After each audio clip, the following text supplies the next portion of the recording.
onye ọbụla bụ onye Igbo kwesịrị ịma na bifo Igbo na enyi na-abịa na ndị gboo na-atọ atọ site n'ihe niile dị gburugburu ihe niile kere.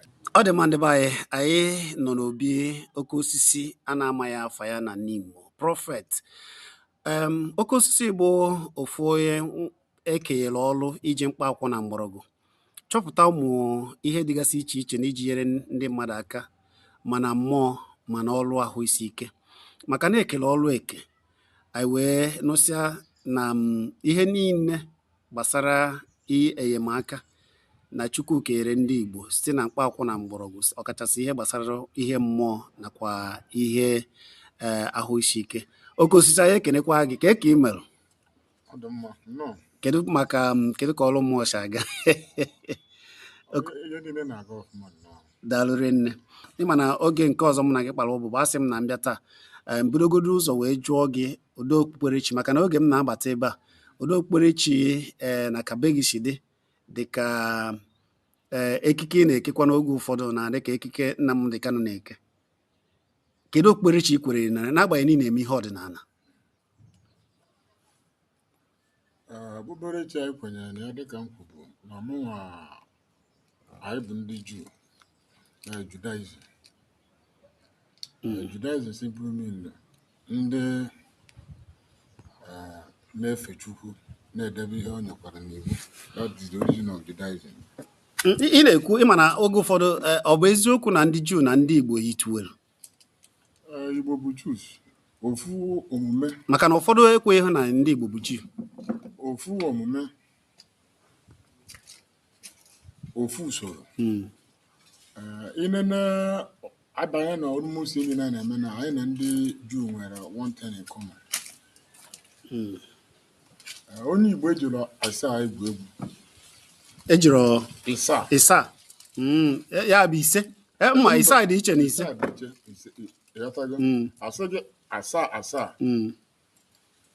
Asaa na-represent the creator. So ụbọchị asaa ka ndị Juu ji efechi ya. Ndị Juu ejiri ọnwa ọfụ egwu egwu dịka ndị Igbo. So ndị Juu nwere aja na ekpere ha na-eme na mbanye kwa ọnwa ọfụ. Onye ọbụla bụ onye Juu kwenye n'ịchụ aja. O kwenye n'ịchụ aja, nwekwanụ aja maọbụ ekpere maọbụ ọfọ bụzia n'ụdị ọbụla. A na-agụ ma ọnwa ọfụ na-apụta iji gosi data ọnwa ahụ. O wetara ha mmepe ụzọ na joy ịkontrol data ọnwa ahụ. Ya bụ na ndị Juu kwenye na Chukwu dịka ndị Igbo. Chukwu kịta bụ their base. Ihe niile onye Juu na-eme kịta bụ kwenye na Chukwu. Bụ ya anụnwa ndị Igbo jiri okwu egwu na onye Igbo ọbụla ga-ebidogoro from afịa. Afọ ga bụrụ Chukwu bụ eze, ọ bụrụ Chibuike, ọ bụ Chigozie, ọ bụ Chigozie, ọ bụrụ Chinwe, ọ bụ Chinwe ndụ. So ofu onye akịta ka ha niile hope. Ebe a ka olileanya na nsọpụta ndị Juu ga-esi bịa. Ebe a ka olileanya ndị Igbo si abịa. Ewe ofu ihe mfụ n'ebe ị nọ, ụdị okwukwe ị were na ka obi ji esi gị ike n'ihe gbasara ọdịnala na ihe Chukwu kere. Iji mego nchọpụta dị iche iche gbasara mkpa akwụ na mgbọrọgwụ. Ụfọdụ si na ị na-anụ okwu mkpa akwụ na-ekwu osisi ọbụla na ị na-eme nchọpụta gbasara ka ha si dị na ka a ga-esi wee rite uru ya, ọkachasị ịrụ ọrụ mmụọ na ịrụ ọrụ ahụ isi ike. Ọ bụ eziokwu? Eziokwu. Onye kwuru ya, this is ihe anyị pụtara dịka m kwubu ekele ọrụ eke. O nwere ndị akpọ n'ụwa ịzọ ndụ, ime ka ndị a na-emugbe nwere onwe ha, iset ndị ekere bufere site na ihe Chukwu kere eke. Ihe ọbụla Chukwu kere n'ụwa nwere onye amara o nyere ha. Ọ ịchọpụtazi gift ahụ na ka ị ga-esi wee wepụta ya wee were azọ ndụ, mee ka onye na-ebe akwa dị happy, wepụ obstacle maọbụ nsogbu, were ukwu eme ka onye arụ na-adịghị gwọọ ya. Ọ dị mma. Ọ bụ na ugbu a ka ị gbanyere wee na-ega ya, ọ bụ m na oke osisi na Nimo. Ọ sị ma tinye ya oke osisi na oke osisi bụ ngọzi, mana ihe ya bụ osisi a na-amaghị afa ya na Nimo bụkwara onye amụma. Ewe ajụjụ m chọrọ ịjụ ya, mana ụfọdụ kemgbe m na gị kpasara, ụfọdụ na-achọ ka gị na ha na-akpa. Ị bụ onye Nimo mana ị nọ n'Enugu. Anọ m n'Enugu. N'ike goziri na n'ike ka m nọ Emene. Emene. Iru na anụ oyi Emene kịta jụrụ anụ White House. onye ọbụla eju na nke osisi amara afịa prọfet dada ọkada ọbụla iju ga-ebute gị ị ga-ejikwa ma akara ekwentị abi wee jụọ onye chọrọ ịkpọ gị akara ekwentị gị ahụ ọ nọ na WhatsApp ọ nọ na onye a nwekwara ike ịkpọ gị akpọ WhatsApp ya, maka na enwe ndị ga na-ekiri gị na mba ụwa dum na-anụkwa onu gị ebe dịgasị iche iche ha ma nọrọ na ihe mmụọ gbagwojuru anya maka na ewe ajụjụ ahụ m chọrọ ịjụ mana akara ekwentị gị ahụ maka aka achọ m ka esoro na-ajụkwa gị ajụjụ ahụ ugbu a. akara ekwentị m bụ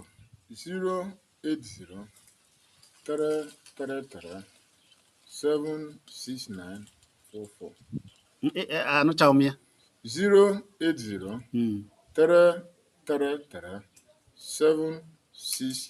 08033376944 esi na ọ nọ na WhatsApp ọ nọ na WhatsApp ya bụ akara ekwentị isi na 080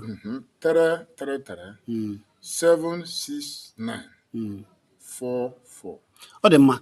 Ihe eji mara gị bụ na mkpa akwụkwọ na ị na-anụ olu ha na ọ na-elu nechọ ya bụ ihe ọbụla chukwu oge anyị na-akpọ ụbọ nke ọzọ isi mụ na ma anụ ma nnụnụ chukwu kere na-ekere ya ka eji nyere ụwa aka ya bụ na ikwekwa na ịchụ àjà iji mkpa akwụkwọ na mgbọrọgwụ nakwa anụ chukwu kere chụọ àjà. ihe eji bụ mara Igbo na mbụ bụ àjà ya maka ijikwa mara ndị Juu ihe niile anyị fụ ekere nwere ihe etinyere ya n'ime ihe ya wee ike dị n'ime ya ike dị n'ime ya bụ original onye nwa bụ the man ike dị n'ime ya will not fail you, will not disappoint you. Otu ahụ ọ dị so all that ihe akịta ka anyị ga-analyze were nka tinye na nka were nka tinye na okwu omebe so this ihe a bụ ihe Chukwu kegoro kịta na ụfọdụ a na-ebe akwa agbago eje na nke ndị ọya ma ọ bụ ụfọdụ na-enwero the gift because ndị be anyị ka a na-ekwu na Igbo ga-akwụsị iwogbu ụmụnne ha ekele ọrụ eke nke na-enyere gị lapịa gbado anya na nke ịma ime ya eme ya ọfụma so na nke ọbụla anyị na-eme kịta misibia ike bụ nke ọma nke ọjọọ ka si arapụ because time na-abịa kịta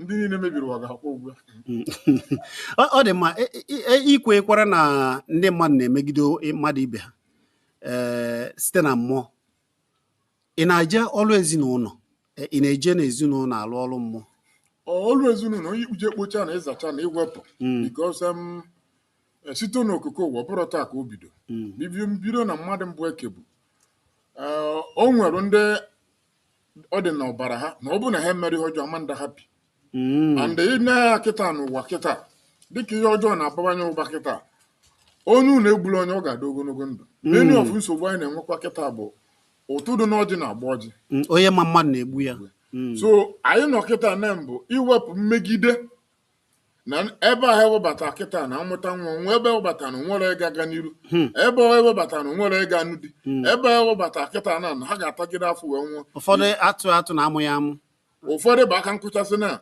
this is part of assignment a iji kpochasị ihe niile ahụ wee guzobe kịta ụba onye na-enweghị ọrụ aka ihe ọ kwesịrị ịgara ya nke ọma onye na-enweghị ihe ọ na-eme ihe ọ kwesịrị ịgara ya nke ọma ihe ọbụla ekere eke na ihe ọbụla a na-eme n'ụwa nwere lọ o nwere usoro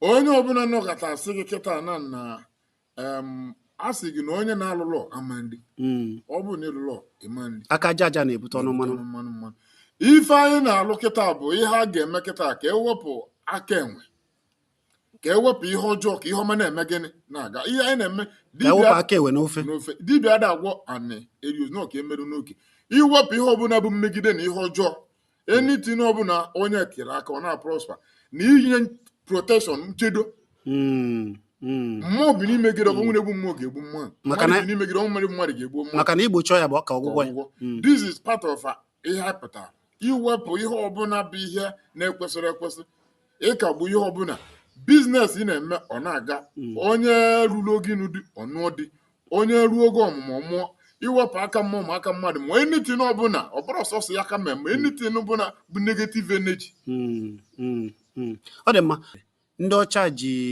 akọ na uche ha mee nchọpụta narị abịa na be anyị were mkpa akwụkwọ na mgbọrọgwụ alụgasị ihe dị iche iche eji enyere ụwa aka mana ihe eji mara gị emu na otu ahụ ka iji kwajiri mkpa akwụkwọ na mgbọrọgwụ alụ ihe na-enyere ụwa ọkachasị na ihe mmụọ nakwa na ihe arụsị ike.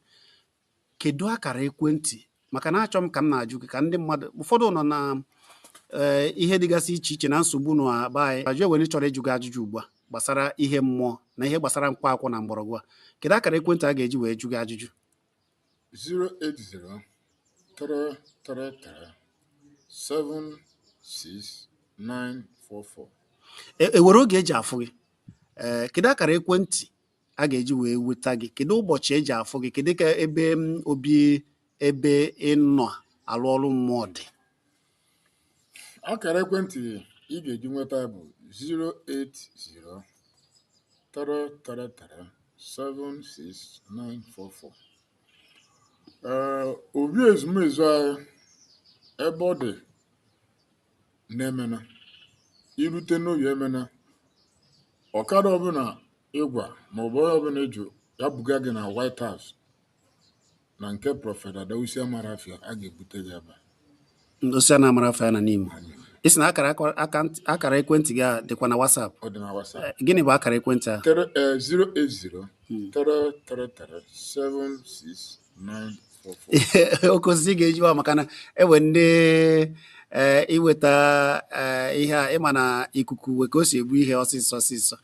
Akara ekwentị gị ahụ nke ka anyị na-apịacha ị ga-agwakwa m ofu nchọpụta imegoro iji mkpa akwụkwọ na mgbọrọgwụ mee, mana tupu anyị na-aga ka ndị mmadụ wee so m jụọ ajụjụ a maọbụ onye chọkwa na ịma ihe gbasara mkpa akwụkwọ na mgbọrọgwụ na mmụọ na ọ bụ na ọ nọ n'ihe mmụọ nsogbu dị iche iche wee chọọ ịjụ gị ajụjụ gbasara ya, kedu akara ekwentị a ka iji nwayọ ka anyị wee nwee ike wepụta maka na ịgwa m na ọ dị na WhatsApp. Akara ekwentị gị ahụ 08033376944. ọ dị mma. 08033 ya bụ 3 ya 080 3337694. ọ dị mma. Ọ nọ na WhatsApp. Kedu ofu nchọpụta ijigoro mkpa akwụkwọ na mgbọrọgwụ chọpụta rụtọgodoro anyị aka n'ihe gbasara osisi na mkpa akwụkwọ na mgbọrọgwụ na nchọpụta imegoro nwantị? Afịfịa niile ka nwere ihe ejike ya. O nwere ihe assignment na enyere ya n'ụwa. Ewe mkpa o kwesịrị igbo. Anyị na-agazi omimi bafa ya osi Amarafia ikpu omimi. Kedu ihe ahụ onye okike nyere gị nwa bụ afịfịa na owere ọnụ ya na-ekwu? Hapụsa kịta mgbọrọgwụ owere ọnụ ya na-ekwu. Nyanwa ka anyị chịkọtachaziri onwe onye agbara ụchụ ma nke a maka ihe mmụọ mana ahụ isi ike maka na ama m na ndị ọcha ji mkpa akwụkwọ na mgbọrọgwụ arụgasị ọgwụ dị iche iche. Ị na-alụ ụdị nke ahụ?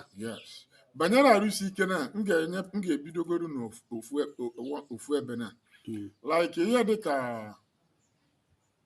onye ọbụla bụ onye Igbo maara ife a na-akpọ kọrị eji esi nri.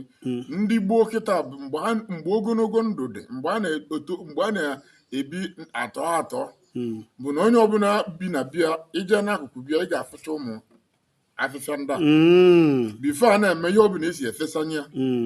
Enwe ihe a na-akpọ nchanwụ. Nchanwụ ka na-abịa anyị ka na-eme ihe a nọ na kọrị na ọ dị same family na then na ihe a na-efecha anya kịta na nnọkwa kịta na-asị ọgwụ bụrụkwa nri. So na aspect of nri ahụ na ọgwụ a kịta ka m ga-akọwa na kọrị na onye nwere na ya bụ na-ewe ihe kọrị na-alụ na ahụ isi ike ka anyị debegodi ya otu a maka na ikwu amaghị ibezi ya. Onye chọzie ịma maka ya na uju ya ma ọ bụ na ka isi eme ya ma ọ bụ chọọ ime ọzụzụ mara ka a zụọ ya gbasara ime research dịka isi eme research, kedu akara ekwentị ọ ga-eji wee kpọọ gị? 08033376944. Ọ dị mma. Ọzọ 08033376944. 4. Oke osisi a na-amaghị afọ anyị na-ekwu ma ị na-asị m na ihe niile ọkaka na ihe niile Chukwu kere bụ iji nyere anyị aka na-enweghị mkpa Chukwu ma enweghị mkpa ga-akpa mmadụ Chukwu na-enyebeghị ọsịsa ya site na mkpa akwụkwọ na mgbọrọgwụ na ihe o kere n'enu na ana. Anyị ga-akọwa nke ahụ n'ụbọchị maka na nke ahụ miri emi maka na ịgwa m na ike dị na mmiri, ike dị n'enu ana, ike dị n'enu na Chukwu kere mmiri ka ana ka ọkụ na-ewe ọrụ ha na-alụgasị. Anyị ga-etinye ya n'ụbọchị ọzọ mana tupu anyị na-apịachi ya, kedu ndụmọdụ ị ga-enye ndị mmadụ na-ekwebeghị n'ọdịnala maka na ikwere na ịrụtụrụ aka na ikwesịrị ike n'ọdịnala Igbo na Chukwu kere ndị Igbo ọfụma, kedu ndụmọdụ ị ga-enye ndị na-ekwebeghị n'ọdịnala Igbo? Ndụmọdụ m ga-enye ndị mmadụ ka i wee nwekwara ike ihe akara ekwentị ya ka anyị pịachizie ya n'oge na asị ya. Ndụmọdụ m na-enye kịta, Chukwu nature bụ creator and bụ Chukwu bụ anyị. Ihe niile ekere eke bụ Chukwu maka ha niile si na Chukwu mee gịnị pụta. Onye na-asị na okwero na nature kịta bụ creator, abịa na mkpụrụ osisi niile ekere aka ọjị kịta bụ eze osisi, ọ Chukwu kere ya. The glory kịta na ihe niile ka anyị na-enyehachi back to the creator onye kere ya wee were ya kịta wee na-azọ ndụ. Onye ọbụla bụ onye Igbo kwesịrị ịma na before Igbo na enyi na-abịa na ndị gboo na-atọ atọ site n'ihe niile dị gburugburu, ihe niile ekere eke a na-adị ogologo ndụ site n'ihe niile ekere eke. Mana mgbe ha rapụrụ ihe kịta o wee bute oke nyanya na pere nwatakịrị ọnwụ eruru eru, onye na-edunute kịta ihe niile kịta mberede anaghị ụmụ mpịampịa ọya dị iche iche. Mgbe gboo kịta mmadụ na-adị 100 years gbasi ike 80 ka na-anụ nụọ nwaanyị kịta na-eje ọrụ ugbo. Ihe a niile dịcha gburugburu kịta ka fa na-eri mara uru dị n'ime mara ihe omume ka anyị ihe niile kere eke kịta bụ si na dị ọma ka niile na-arụkọta ọnụ. Chineke kechara ihe niile maka ọdịmma ndị mmadụ. Ọ dị mma, ịchọ ịjụ ajụjụ na bụ irute gị ka anyị pechizie ya, kedu akara ekwentị a ga-eji wee rute gị ọkachasị ndị ọ gbagwojuru anya, ihe mmụọ gbagwojuru anya nakwa ndị chọrọ irite uru mkpa akwụkwọ na mgbọrọgwụ? Kedu ebe obi ị na-anọ anabata ndị mmadụ nakwa akara ekwentị gị ka anyị pechizie ya? Obi ezumezu 28 ọpandụ ọfụ nkwụbọ na iruru anụ oyi emene na ọkara ọbụla ịbanye kịta abụga gị na White House na nke Prọfet Dada Osisi Amarafia. This is ebe ị ga-enweta akara ekwentị ya bụ 080-333-76944 ọzọ 080-333-76944. ọ dị na WhatsApp. Ya bụ ewere ike izite gozi na WhatsApp. Onye ọgbagwojuru anya ihe banyere ihe omume dị na nature ọkpọ a ga-akọwara ya na otu ọ ga-esi dị anya na otu ị ga-esi ihe ọbụla banyere iji ihe ekere eke nature zọba onwe ya. Ihe niile dị n'ụwa kịta na edere ihe a ga-eji solve ya, ihe a ga-eji gbuo ya n'ụwa. Sọsọ ihe nwere kịta na ọgwụ na ma ihe a ga-eji solve ya kịta bụ nka. Akara ekwentị a bụ 080-333-76944. Ọ dị mma, ọ bụ onye amụma osisi a na-amaghị afọ ya na n'Imo ka anyị na ya kparịrị ọbụbụ obi ya bụ na Emene n'Enugu ewerezi ka o si dị onye ga akara ekwentị ya ma ọ bụrụ na ị na-ekiri ekiri akara ekwentị ya dị n'ihe onyonyo ya. Oke osisi ọ ga-adịrịrị gị na mma. Chukwu gọzie gị.